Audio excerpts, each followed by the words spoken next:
Hello everyone, welcome to my channel. आज के इस वीडियो में हम बात करेंगे बच्चों के डायपर रैश के बारे में। मैंने ऑलरेडी इस पे एक वीडियो बनाया हुआ है, लेकिन आज मैं बहुत ही कॉमन जो क्वेरीज़ हैं डायपर रैश को लेकर उस पर मैं आपसे बात करूँगी। तो आइए शुरू करते हैं। अगर आपने मेरे चैनल को सब्सक्राइब नहीं किया है तो पहले सब्सक्राइब कर लीजिए। सबसे पहला सवाल जो आता है वो है डायपर रैश क्यों हो जाता है। इसके 3 सबसे मेजर कारण हैं। डायपर अगर बहुत देर तक गीला रहेगा, वेटनेस, उसकी वजह से हो जाता है। दूसरा, अगर डायपर बहुत ज़्यादा टाइट है तो उसके चलते हो जाता है। तीसरा, डायपर में जो केमिकल्स होते हैं उसकी वजह से हो सकता है। अगला सवाल जो आता है वो है कैसे पता चलेगा कि रैश है बच्चे को। जब बच्चे का डायपर निकालते हैं तो उसका जो भी प्राइवेट पार्ट्स है वहाँ पे पूरा आपको रेड रैशेस दिख सकता है, पैचेस में दिख सकता है, और नहीं तो अगर बहुत देर तक आपने डायपर छोड़ दिया है गलती से तो उसके पूरे एरिया में आपको रैशेस दिख सकता है। मैक्सिमम केसेस में रैशेस सिंपल ही होते हैं जिसमें कि सिर्फ एक रेड पैच दिख रहा होता है, लेकिन कभी कभी सेकेंडरी इन्फेक्शन भी होने के चांसेस होते हैं जो कि फंगल इन्फेक्शन होता है। तो उसका जो पिक्चर होता है वो बिल्कुल ही अलग होता है। उसके लिए आपको वो देख के आपको डाउट आ जाएगा कि ये सिंपल रैश नहीं है, तो आपको अपने पीडियाट्रिशियन को देखने की ज़रूरत है। तो उसके बाद जो सवाल आता है वो है डायपर रैश अगर हमने देख लिया है तो हमें आगे क्या करना है। अगर आपने उसका पॉटी क्लीन करने के लिए डायपर निकाला है तो उसका पहले पॉटी क्लीन कर दीजिए। वाइप्स यूज़ मत करिए। आप सिंपल जो बिल्कुल हल्का गर्म पानी, हल्का जो वार्म वाटर होता है उससे आपको उनको क्लीन करना है। पूरी ड्राई क्लॉथ से उसका जो वो एरिया है उसको पूरा ड्राई कर दीजिए अच्छे से। उसके बाद जब आपने इतना कर दिया है तो 2 ऑप्शन आपके पास है। एक, पहला कि आप उसको ऐसे ही छोड़ सकते हैं, जो सिंपल एक पुलअप पैंट पहना के फ्रेश एयर के लिए आप उसको छोड़ सकते हैं। अगर रैश ज़्यादा है तो आप उनको रैश क्रीम लगा सकते हैं। बहुत सारे रैश क्रीम्स आते हैं मार्केट में, उसके बारे में मैं नेक्स्ट क्वेश्चन में बताने वाली हूँ। तो डायपर रैश क्रीम आपने लगा दिया और उसके बाद आप उसको या तो डायपर पहना दीजिए और नहीं तो आप वही पुलअप पैंट पहना कर ही छोड़ सकते हैं। और उसके बाद डायपर उनका फ्रीक्वेंटली चेंज करते रहिए। रैश क्रीम लगाने के लिए पहले जस्ट टिप पे आपको थोड़ा सा क्रीम लेना है और उसको जहाँ जहाँ पे रैश है वहाँ पे लगाना है। ध्यान रहे कि लगाने से पहले वो जो एरिया है रैश का वो बिल्कुल ड्राई होना चाहिए, सूखा होना चाहिए।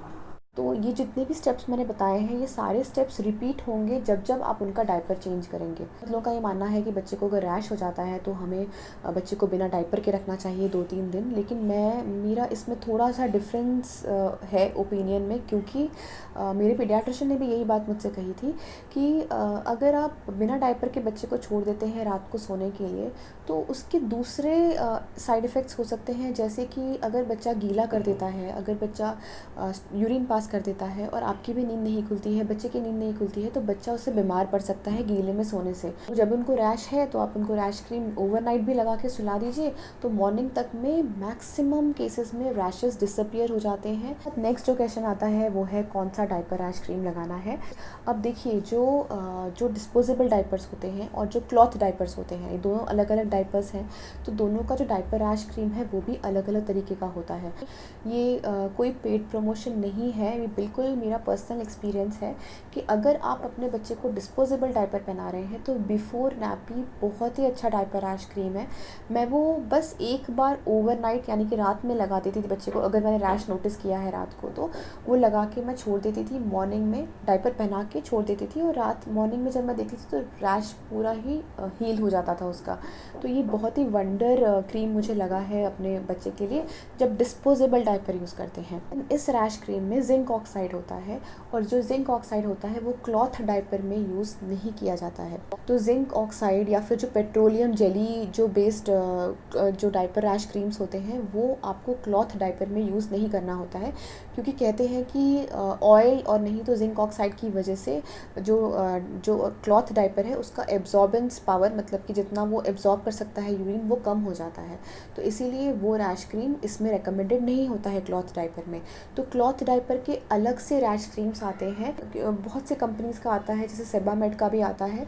तो मैंने अपने बच्चे के लिए क्लॉथ डायपर यूज़ नहीं किया है, तो मैंने वो रैश क्रीम भी यूज़ नहीं किया है। क्लॉथ डायपर का रैश क्रीम लेते वक्त आपको ये देखना है कि उसमें ये 2 चीज़ें नहीं होनी चाहिए, जिंक ऑक्साइड और पेट्रोलियम जेली नहीं होना चाहिए। अब एक और सवाल आता है वो है कि क्लॉथ डायपर से ज़्यादा रैश होता है या डिस्पोजेबल डायपर से ज़्यादा रैश होता है। तो इसमें बहुत ही सिंपल सा आंसर है कि दोनों ही वजह से रैश हो सकता है। आपको अपना प्रिकॉशन लेना है, आपको अपने बच्चे का डायपर फ्रीक्वेंटली चेंज करते रहना है। बस दोनों में यही आपको एक रूल हमेशा फॉलो करनी है कि डायपर फ्रीक्वेंटली चेंज होने चाहिए। कोई फ़र्क नहीं पड़ता है कि डिस्पोजेबल डायपर से रैश हो रहा है उसको या क्लॉथ डायपर से रैश हो रहा है, दोनों ही डायपर से रैश हो सकता है।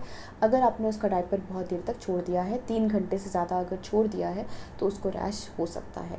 तो ये सारे क्वेश्चंस थे जो काफ़ी लोग डायपर रैश के बारे में पूछते हैं, और मुझे भी ये सारे डाउट्स आए थे जब मैं अपने बच्चे का डायपर रैश कभी देख लेती थी। अगर आपका और भी कोई सवाल है इससे जुड़ा हुआ तो प्लीज़ मुझे कमेंट सेक्शन में लिख के बताइएगा। अगर आप किसी और टॉपिक पे वीडियो चाहते हैं तो वो भी मुझे कमेंट बॉक्स में लिख के बताइए। इसी तरह के और वीडियोस देखने के लिए प्लीज़ मेरे चैनल को सब्सक्राइब करिए। अभी के लिए just stay safe, stay healthy. Thank you.